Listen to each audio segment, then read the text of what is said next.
자, 우리 꿈나무들 이제 또 뒤로 갑니다. 우리 박수 한번 부탁할까요?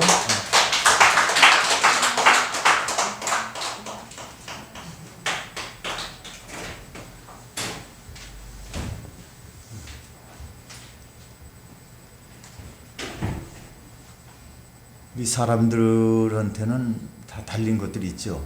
코도 달려있고 귀도 달리고 팔도 달리고. 설교를 준비하면서 사람 지체 중에서 많은 지체가 있죠. 많은 지체가 있는데 그 중에서 하나가 모양은 있는데 구실을 못한다면 얼마나 안타깝겠습니까? 눈이 있어도 보지 못하듯 손이 있어도 쓰지 못하는 그런 사람들이 있습니다. 이 중풍병자들의 경우에는 이게 풍을 맞으면 그 손이 이렇게 매달려 있지만은 그분들이 이렇게 손을 항상 이렇게 배 쪽으로 이렇게 들고서 이렇게 있더라고요. 이렇게 달려 있기 때문에 오히려 거동에 불편을 일으켜 주고 또 모양은 얼마나 불성사나운지 모릅니다. 척 보면 알잖아요. 걸음걸이도 봐도 않고 걷지 않더라도 이렇게 손이 올라가 있으면은 알고. 오늘 이 회당의 이름은 나와 있지 않지만은 아마 혹시 가버나움 회당이 아닌가 이렇게 싶습니다. 여기 그런 사람이 한 명 있어요. 이 사람은 한쪽 손이 오고라들고 뒤틀린 사람입니다. 외경에는 이 사람이 석수장이었대요. 돌로 이렇게 형상을 만들거나 뭐 이렇게 축대를 만들거나 석수장인데 예수님께 도움을 요청했다고 합니다. 어떻든 아무런 유익을 주지 못해서 흉물스럽게 붙어있던 이 왼 한쪽 손이 회복되었다고 생각을 해보세요. 누가복음에 보면은 그 손은 오른손이었습니다. 한 손 때문에 늘 스트레스를 받고 있는 사람이 새로운 인생이 시작되지 않겠습니까? 오늘 드리는 이 예배에서도요, 이런 기적이 일어나기를 주님의 이름으로 축원합니다. 축원합니다. 이제 그날의 그 광경을 다시 한번 보겠습니다. 첫째로 한편 손이 마른 사람의 비참한 모습입니다. 따라합시다. 비참한 모습이다. 3절 1절을 같이 옵니다. 예수께서 다시 회당에 들어가시니 한쪽 손 마른 사람이 거기 있는지라. 어떤 사람이 한 손이 말랐어요. 그럼 어떻습니까?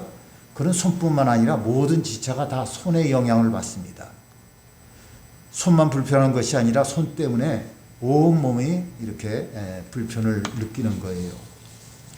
누가복음에 나타난 대로 그 손이 오른손이라면은 왼손은 아무 이상이 없겠어요. 물론 겉으로 보기에는 그저 정상인 것처럼 이렇게 보이겠지만은 왼손도 오른손 때문에 불편함이 없습니다. 어느 한쪽이라도 마르면요, 양쪽이 다 편하지가 않는 거예요. 행복을 빼앗겨 버리기 때문입니다. 여러분, 남편과 아내 중에서 어느 한쪽이 불행하다면은 가정의 행복은요, 절반이 아니라 거의 다 뺏기는 겁니다. 부부간에 항상 이렇게 갈등이 있고 계산하고 짜증내고 이게 그냥 참 조금 뭐 이렇게 되는 게 아니라 거의 다 뺏기는 거예요. 이 사람은 찬송을 부르다가도요, 한 손이 마른 걸 생각하면 가슴이 아팠습니다. 박수를 치고 싶어도 못 칠 거예요.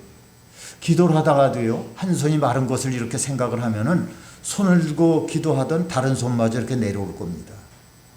그처럼 한 손은 그 한 손에 국한되지 아니하고 온 몸에 영향을 끼치는 겁니다. 여러분, 식구 하나가 불행을 당했는데 나머지 가족이 행복할 리가 있겠습니까? 한 사람이 중병에 앓고 있으면 온 가족들의 분위기가 안 좋고요, 그죠? 숙연해지고 그죠? 먹먹먹합니다. 한 손이 말랐다는 것이 뭐예요? 한 손이 말랐다. 그것을 뒤틀렸다는 거예요. 오그라들었다는 겁니다. 이 마르다, 이게 이거 헬라어 번호로는 크레세라이노라고 하는데 마르게 하다, 건조시키다, 시들다라는 그런 뜻이 있습니다. 그래서 손을 뜻하는 게이로라는 단어와 합쳐지면은 게이르 크세라, 즉 마른 손이 되는 거예요. 말랐으니까 뒤틀어졌습니다. 우리가 흔히 이런 소리 있죠. 말라서 어떻게 됐다? 뒤틀어졌다 그러죠. 말라서 뒤틀어졌다. 제 위치가 아닌 다른 위치에 붙어 있는 겁니다. 오그라들었습니다. 제 모양이 아니고 기형이 됐어요. 얼마나 안타깝겠습니까? 교회 안에도요, 자기 위치에 있지 못한 사람이 있습니다. 포도나무가 포도나무에 붙어 있지 않다면 어떻겠습니까? 집사가 집사 위치에 붙어 있지 못하고 잡사의 자리에 있거나 일꾼이 일꾼의 위치에 있지 못하고 말꾼 자리에 있는 것과 같습니다. 왜 그렇습니까? 몸이 뒤틀려서 그러는 거예요. 몸이 뒤틀려서. 어디가 신기가 뒤틀려서 그렇습니다. 어딘지 마음에 안 들어서 돌아서서 그런 거예요. 오늘 예배 이 마른 손이 때면은 치료받는 은혜가 임하기를 바랍니다. 아멘. 마르다, 건조하다는 말의 가장 일반적인 뜻은 습기가 없다는 거예요. 축축하지가 못하고. 그러니까 눈물이 마르다, 사랑이 마르다, 기도가 마른 겁니다. 여러분의 메마른 심령이 주님의 은혜로 촉촉히 적셔가지고 나가는 귀한 하루 되기를 축원합니다. 축원합니다. 코로나19 시대를 맞이해서 사람들의 마음들이 그저 강박해진 사람들도 있고요. 두려워하는 사람들 있고 심령들이 다 말라 있었습니다. 그러나 우리가 예배드리면서 드릴 적마다 우리 심령이 그저 적셔지고 메마른 땅에 이렇게 단비가 쏟아지듯이 우리 심령들이 촉촉한 또 불타는 심령, 정직한 심령 되길 바랍니다. 그리고 오늘 하나님의 은혜로 우리 모두가 다 온전히 충만해지길 바랍니다. 아멘. 먼지만 나는 주머니가 아니라 경제가 풍요롭게 바랍니다. 앞으로 이제 어떻게 될지 모르겠다 그러는데 참 우리나라뿐만 아니라 온 세계가 다 지금 어떻게 될 것인가 이렇게 걱정하고 있습니다. 그렇습니다. 이것이 해결되지 않으면요 우리들은 매일 피곤합니다. 어떤 사람이 영적인 생활은 잘하는 것 같아요. 기도도 잘하고 성경도 열심히 읽습니다. 전도도 많이 합니다. 그러면서 매일의 일상생활은 찌들어 있어요. 찌든다 그러죠. 찌들었다. 그러니 기도할 때 얼마나 답답하겠습니까? 그런데 그것은 진정한 신앙생활이 아닙니다. 어떤 사람은요 하나님의 축복 속에 경제가 풍요롭습니다.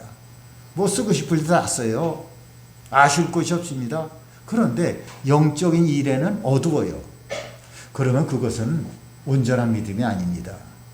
진정한 믿음 생활은요 영적이 다 조화를 이루는 겁니다. 영이나 육이나. 가끔 제가 문자 보낼 때 이제 영육이 좀 강건하시길 바란다고 제가 좀 잘 쓰는 그런 단어인데 영육이 다 강건해야죠. 건강해야죠. 돈은 많습니다. 경영하는 회사도 그 사업도 잘 돌아가요. 어려움이 없어요. 어디서나 그저 좋은 사람, 송큰 사장님이라고 이렇게 불립니다. 뭐 이러다 보니까 세상 사는 재미가 있겠죠. 그런데 교회만 오면 위축이 되는 거예요. 왠지 자꾸 오그라듭니다. 기도 시간 돌아오는 것이 두려워요. 이 성경 공부 시간에는 말씀이 하나도 이해가 되질 않습니다. 설교도 하나도 믿어지질 않는 거예요. 이거 뭐냐? 영적인 손이 마른 겁니다. 아무리 높은 지위에 있으면 못합니까? 늘 마음이 불안하면 못하겠어요. 어떻게 하겠습니까? 아무튼 여러분들의 두 손이 회복되기를 축원합니다. 축원합니다. 두 번째로 말씀에 순종하여 한가운데 일어섰습니다. 따라합시다. 일어섰다. 3절 말씀을 우리 같이 하겠습니다. 예수께서 손 마른 사람에게 이르시되 한가운데 일어서라 하시고. 지금 그곳에서는 예수님을 회방하는 사람들이 있습니다. 함께. 그들이 누구예요? 바리새인들이었습니다. 누가복음에 보면은 서기관들도 껴있다고 그랬어요. 그들은 어떻게 하든지 예수님을 고발할 준비를 하고 있습니다. 송사한다 그러죠. 그들의 율법에는 목숨이 위태로울 지경에 있는 그런 환자들을 제외하고는 일반 환자는 안식일에 고치면 안 된다고 그렇게 율법에 써 있어요.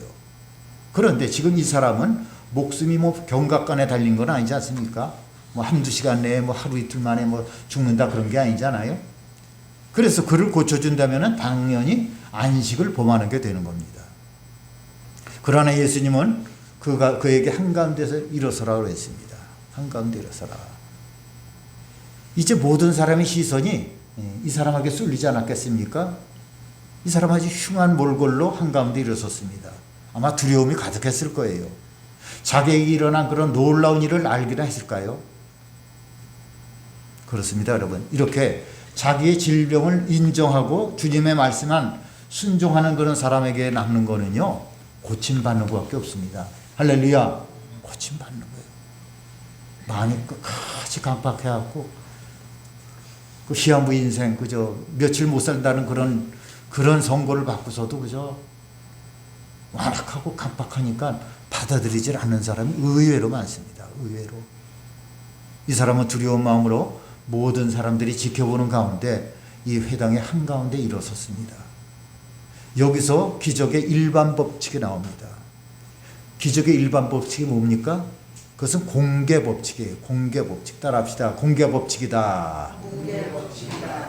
모든 사람들 앞에서 자기의 질병을 인정하고 주님의 도움을 요청하는 겁니다. 그리고 순종의 법칙이 있어요. 따라합시다. 순종의 법칙이다. 주님의 처방에 그대로 따르는 겁니다. 그대로 주님이 일어서라 하면 일어서고 앉으라 하면 앉는 거예요.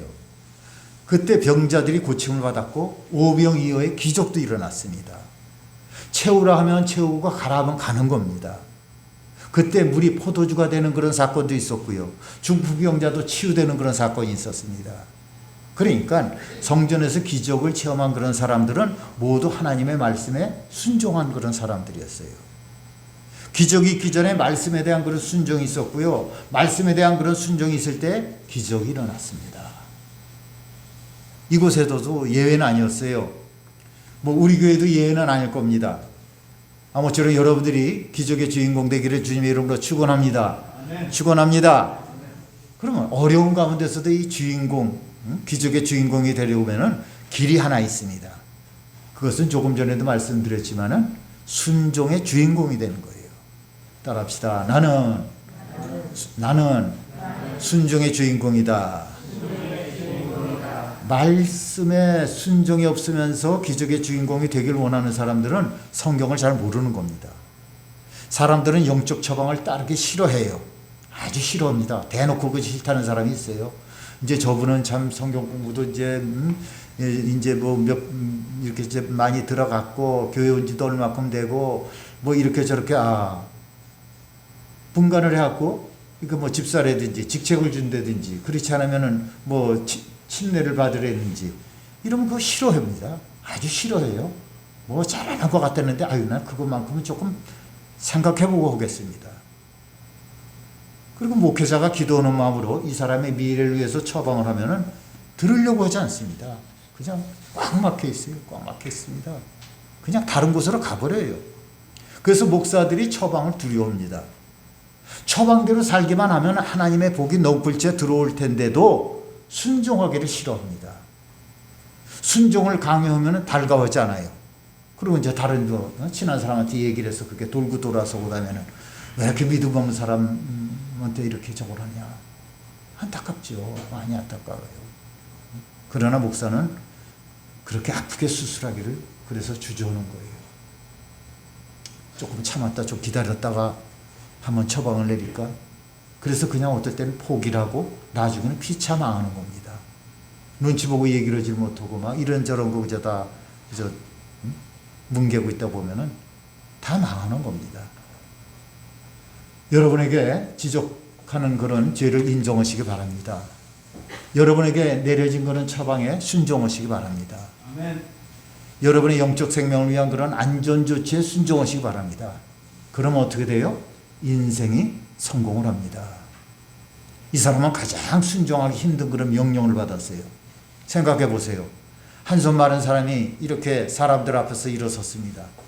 그러니 마른 손이 이렇게 뒤틀린 채 달린 것이 회당에 있는 모든 사람들에게 이렇게 보여지지 않겠습니까? 예수님이 일어서라니까 그래도 일어섰습니다. 여러분 그 손 마른 사람은 고침을 받은 줄 믿습니다. 믿습니다. 주님께서 어떤 처방을 내렸습니까? 기도하라고 합니까? 순종하라고 합니까? 헌신하라고 합니까? 같은 병원에 들어온 그런 환자하고요. 처방이 다 같은 것이 아닙니다.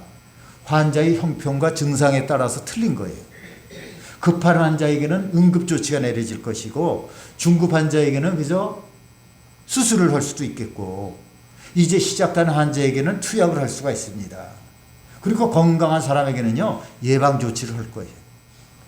이 다양한 처방 중에서 여러분에게 내린 그런 처방을 순종하기만 하면은 반드시 영육간의 질병이 치유될 걸 믿으시기 바랍니다. 마지막 세 번째로 주님께 손을 내미는 순간 회복되었습니다. 따라합시다. 회복되었다. 5절을 같이 읽습니다. 그들의 마음이 완악함을 탄식하사 노하심으로 그들을 둘러보시고 그 사람에게 이르시되 내 손을 내밀라 하시니 내밀매 그 손이 회복되었더라. 주님은 그 사람을 일으켜 세웠습니다. 수많은 사람들이 이 사건이 어떻게 전개될 것인가를 주목하고 있는 거예요. 바리새인들이나 서기관들은 그들대로 책 잡을 거리를 생각하고 있었고, 회당에 있는 사람들은 그들대로 앞으로 일어날 일에 관심을 가지고 있었습니다. 그런데 주님이 그들의 마음을 읽었습니다.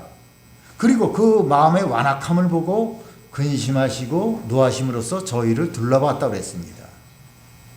어쩌면 이렇게 완악할까 하면서 슬퍼하셨어요. 마치 돌처럼 굳은 마음이었습니다. 이제 회중에게는 기대할 수가 없어요. 그래서 예수님께서는요, 이 손 마른 사람에게 뭘 해라? 내 손을 내밀어라. 이날이 안식일 날이었지만은 그가 안식일 예배가 뭐 즐겁지 않겠죠. 즐겁지 않았겠죠. 뭐 피동적인 그런 예배를 드리고 있었습니다. 억지로 안식이니까 꼭 억지로 와서 이제 예배를 드려요. 회당에 오는 것이 그저 의무입니다. 일가에 없을 뿐 뭐 아는 감격이 없었어요. 그런데 주님이 그날 이 사람을 고쳐주었습니다. 그때부터 예배가 달라지고 찬송이 달라졌습니다. 기도에 확신이 생기고 말씀이 들을 때에 믿음이 들어갔어요. 여러분, 이보다 더 큰 축복이 어디에 있겠습니까? 여느 때도 가르침을 받았을 거예요. 여러 납비들이 그저 가르침의 그것을 다 이렇게 챙겨서 듣고 또 받아들이기도 했을 겁니다. 그런데 하나도 마음에 와닿질 않아요. 그러나 이제 주님의 말씀에는 신뢰가 갑니다. 감격이 있습니다. 기쁨이 있습니다. 그의 손이 회복됐다는 그 한마디에 어떤 변화가 숨어 있나요? 그것은 모든 것이 정상화됐다는 거예요. 할렐루야. 따라합시다. 모든 것이 정상화되었다. 마태복음 보면요, 저가 내밀매 다른 손과 같이 회복되어 성하다라고 그랬습니다. 멀쩡한 다른 손과 비교해 볼 때 똑같아졌다는 거예요. 똑같아졌다. 사랑하는 성도 여러분, 말씀을 듣긴 들어도 여러분들 믿겨지지가 않습니까? 찬송을 불러도 힘이 나질 않나요? 예배를 드려도 감사가 나오질 않습니까?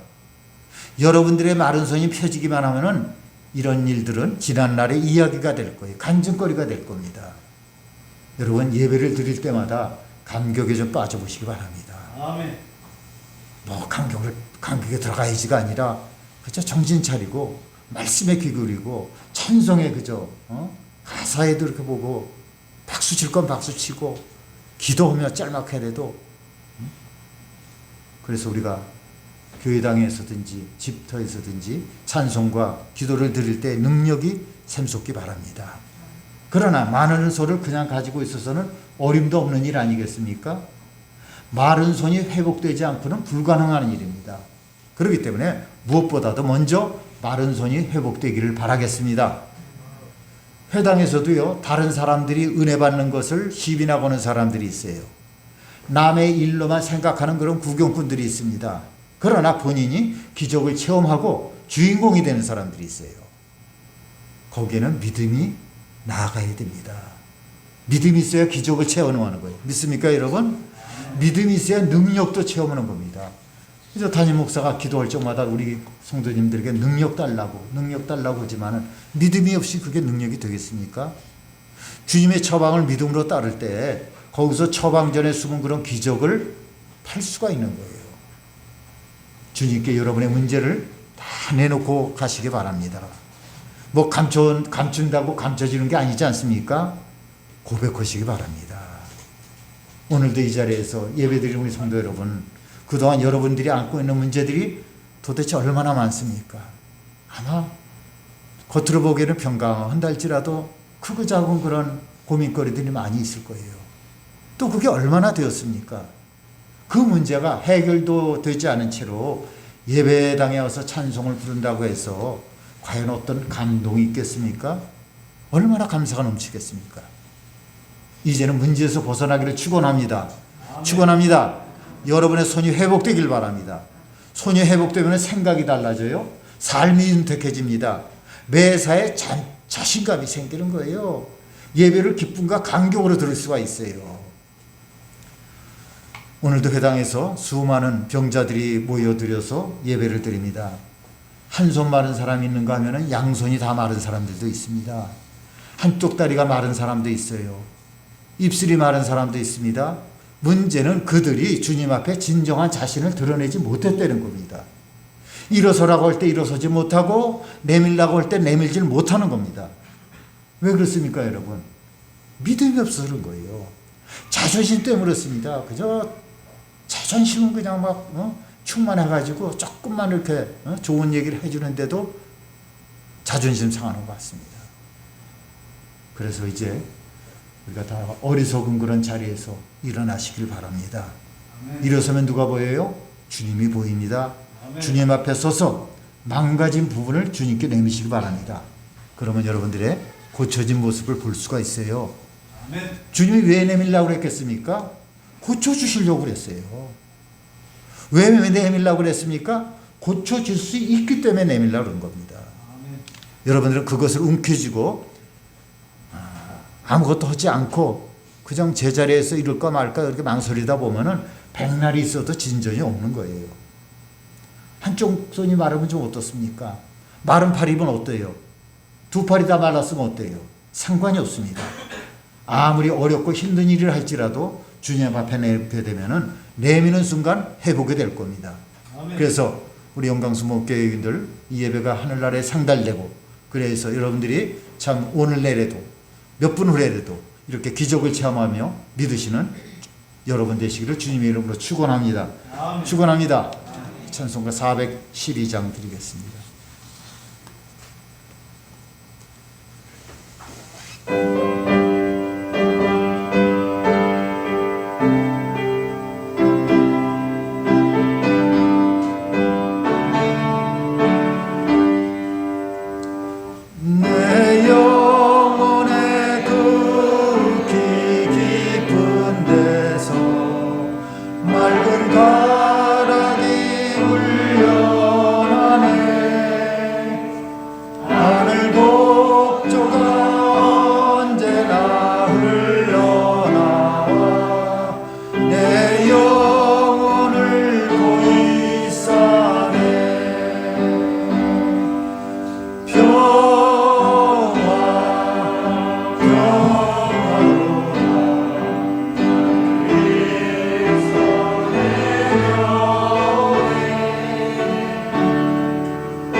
양손 다 들고 옵시다. 평화 평화로다 하늘 위에서 내려오네. 그 사랑의 물결이 영원토록 내 영혼을 덮으소서. 거룩하신 주님, 은혜를 감사합니다. 오늘 손 마른 사람이